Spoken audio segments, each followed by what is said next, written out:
share the rest.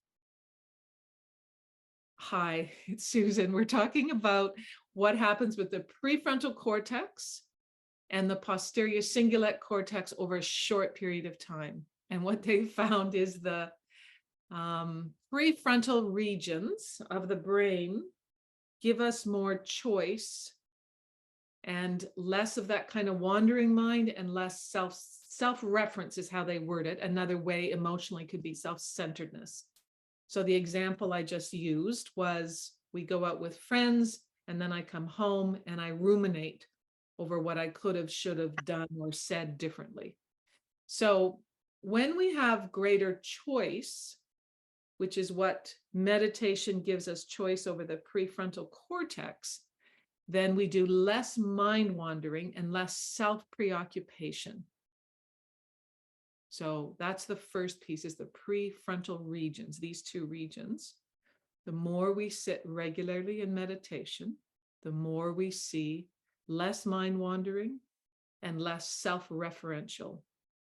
The second thing is the amygdala.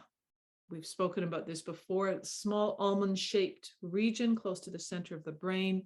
And what that part of our brain does, it's ancient, hundreds of million years old, and it looks for threats.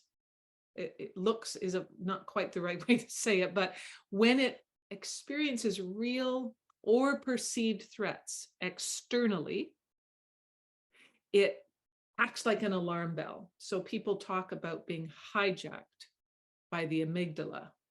So someone says something like, oh, I didn't like that. You might experience that as a direct attack, even though it's not really about you. So there's ways that we might experiencing a threat, external, real or perceived. And when the amygdala experiences threat, it sets the central nervous system and the brain into alarm mode. When that happens, if it's a big alarm, we lose the capacity to access our prefrontal cortex. So first is meditation contributes to the prefrontal cortex building. And the second one is the amygdala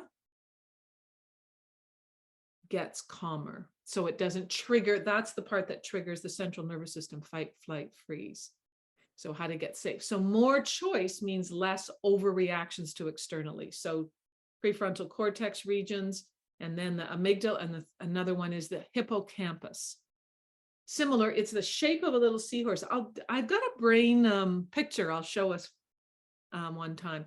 So what the hippocampus does, it's almost the opposite of the amygdala. So it calms us down. When the amygdala goes off, before we lose context of the prefrontal cortex, we say, we might catch ourselves, right? Oh, there's no real threat here. So someone who's gone through a tsunami, say, and is down by the water, and say a few big waves come, they might experience that as a direct threat. That's not something that I would experience as a threat. I experience other things, but not that. So, but if they say to themselves, oh, right, I'm really safe. I'm just walking along a beach. I'm here in Canada. I'm not, wherever in Thailand, where I experienced this horrendous tsunami where everything got flooded and I lost my family. And so what we can do is talk to ourselves so that we don't get lost in the flooding. And of course, those of us working with trauma know that this is another approach around trauma and how we use mindfulness to help it. So it gives us more choice, and the hippocampus increases our resilience. So there's many paths to this. This is one that we're talking about. So what they have found is meditators who have sat for a long time, they see thicker tissue in the prefrontal cortex. They can actually see if someone's been sitting for 30 years every day for an hour, like Tibetan monks and other experienced practitioners, they actually see increased tissue at the prefrontal cortex. I thought that was quite amazing. And the other thing they see more tissue in is the insula. And part of the insula's role in the brain is to increase self-awareness and empathy.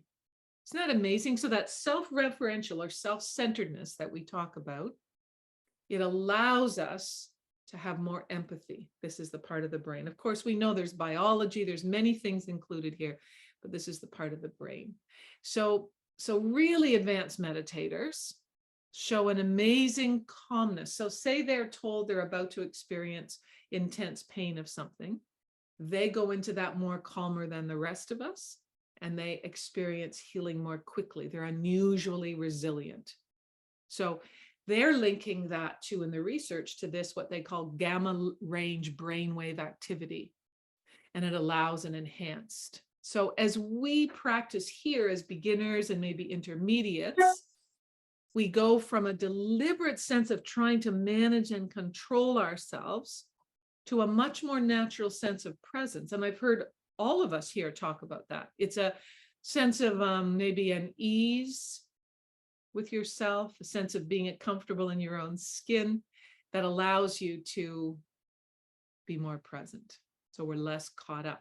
And of course, we know there's therapy and there's integration practices, there's somatic therapy, there's a way to embody yourself physically. So there's many ways to come to this. We do practices like gratitude, practices of kindness consciously to others.